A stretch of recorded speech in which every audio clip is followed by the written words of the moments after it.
قريت انا كومنتس من ناس داخله على صفحتي شخصيه ويقول لك الاعلام بيهتم باي حاجه بتطلع ترند، الاعلام مش عارفه ايه، الاعلام ايه. طب وانت داخل تتفرج على اللقاء ليه مش عاجبك؟ اما انت شايف ان هو مش حاجه تتفرج عليها، بتشوفها ليه دلوقتي؟ ليه اللايف دلوقتي عليه 1700 و1800 و1900؟ كميه التناقضات اللي انتوا بتعانوا منها غير طبيعيه. لا، ده موضوع مهم جدا وملوش اي علاقه بالترند، لان احنا الحمد لله برنامجنا على طول 25 سنه محقق نجاحات، فاحنا لا نبحث عن ده.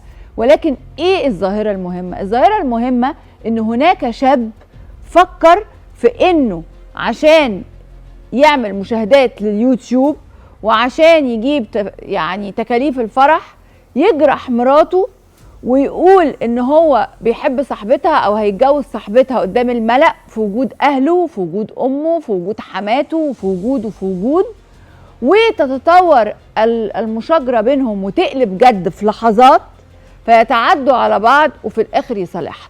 انتوا شايفين ان ده موضوع مش مهم؟ انتوا شايفين ان احنا كاعلام نقعد نتفرج كده على اللي بيحصل ونقول برافو؟ لا، سيبوهم يطلعوا ترند اصلا. لا، كان مهم جدا انهم يظهروا يقولوا الجمله الاخيره دي. قال ايه في الاخر؟ علمتوا ايه بقى من الموقف ده؟ لا، اتعلمنا ان احنا نحترم نفسنا. اتعلمنا ان احنا نحترم نفسنا. اتعلمنا ان احنا نحترم نفسنا. لكل واحد بقى بيعلق تعليق ويقول لك استضفتوهم ليه، ما استضفتوهمش ليه، ما عملتهمش ليه. زي من 25 سنه كده لما كنا نستضيف حد جينا، لما كنا نعمل ايه وكان عندنا دايما رؤيه مستقبليه. الجمله دي مهمه جدا، الجمله دي كانت مهمه جدا تظهر في برنامج تلفزيوني واعلام محترم، ان هم يجب ان يحترموا نفسهم بعد ذلك وما يقدموش محتوى زي ده، لان المحتوى زي ده مسيء ليهم ولينا وللمجتمع. وما ينفعش ابدا اي يوتيوبر. هو قال كلمه مهمه قوي، انا بحترم الشاب ده جدا جدا جدا جدا، لانه بعد ما عمل المقلب هو تخيل ايه؟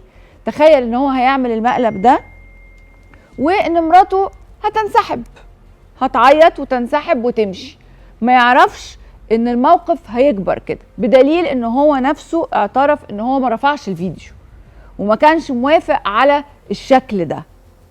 وقال كلمة مهمة جدا، قالك أنا بعد كده لازم نحترم نفسنا.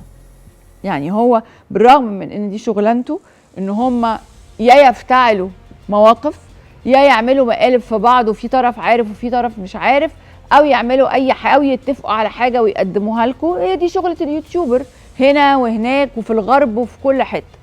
هم اختاروا الشغلانة دي وانتوا بتتابعوهم بالملايين وبتكسبوهم فلوس كتير جدا جدا جدا، فبالتالي هي بقت شغلانة لناس كتير جدا جدا لأنها مربحة.